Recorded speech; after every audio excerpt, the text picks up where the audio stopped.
going to do how to prepare for an appraisal. Ooh, exciting stuff, right? How to prepare for an appraisal.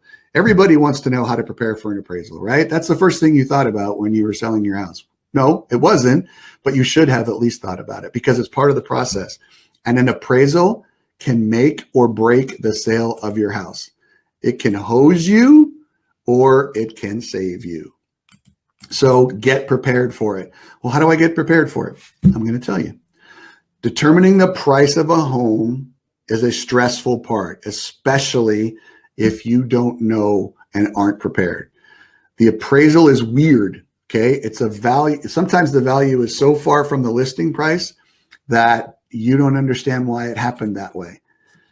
So even though appraisers are subject to strict regulations, I mean, they got guidelines, and it's a little subjective, it's crucial for you to make a good impression on them.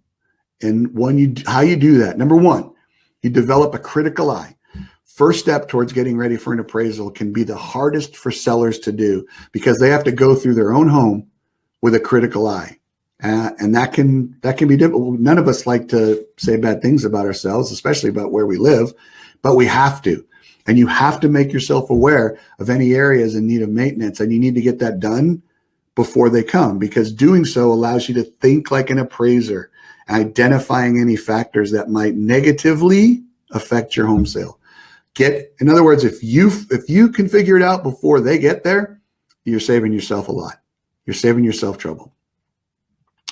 Number two, catch up on your home maintenance. Maintenance, the thing nobody likes, or honeydews, right? Catch up on your honeydews, because one of the most critical things to do in this process to make your home outstanding is maintenance tasks. So go ahead and do all the small projects yourself, like fixing squeaky doors. You get your WD-40 out and do that.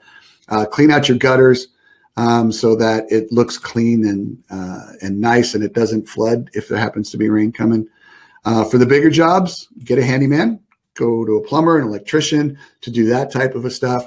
Hire a certified professional. Might cost a little bit more up front, but they will give you a receipt for their work, and then any liability for that work done can be passed on to them. If you get Joe Schmo and they don't give you an invoice and the electrical blows up, it's on you. Yeah.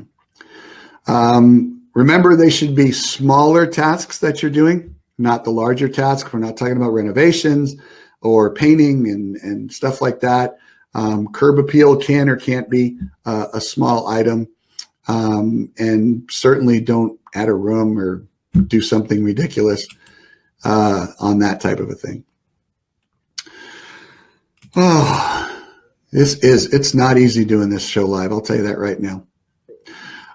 Most of the larger items that I just went through, they're not really worth it anyway. It's funny how small stuff makes a bigger difference than big stuff does. So keep up on that maintenance. It's going to be important to you. Number three, put together a list of your upgrades. So what have you upgraded? This is called a highlight sheet, and highlight sheets end up being very valuable tools because they allow the appraiser to see all of the records of what you've done and added and how you've added value to the house. They can just look at it real quick, one glance, and it's probably better to sit down with your agent when you're doing this to make the list because they can help you through it. But it's basically a list of improvements that's been made to your home in the past decade. Let's go with a decade. And include approximate dates, whether there were permits involved, whether there's warranties involved with these, as well as highlight some of the things on the sheet. It shouldn't include aesthetic improvements. That wouldn't be part of it. Like something you did to the kitchen or the bathroom, or functional or structural improvements like a roof or an HVAC system. That's not what we're talking about. That should be on a separate list. We're talking more about upgrades that you've made to the house, to the living, to how it feels, to how living takes place in the room. Number four, okay, last but way not least, clean. And then when you're done, clean some more. It might sound like a no-brainer. Cleaning up for an appraisal is so important it bears repeating. Clean up, clean up, clean up. Appraiser is just a human being. And again, you only get one shot at a first impression. And they're only going to come view your home one time. So making it clean, fresh, open, airy, light, that type of thing, it's important even for the appraiser. So kind of like a showing for the appraiser. Your best bet is to tackle the task in parts of deep clean first, and then maybe 3 or 4 days before the appraisal, do the deep clean. And then right before the appraisal, you want to make sure that you do one of those pickup, cleanup type things where you move all the toys someplace and put them in closets, and you clean all the counters, and you do the mirrors and the windows and stuff. Well, maybe not windows, but it'll influence the appraiser's opinion of your home, which can affect and determine what the value is that you end up getting out of it. Lastly, and I know I said that before, make sure your agent's involved in the whole process. Your real estate agent will likely be familiar with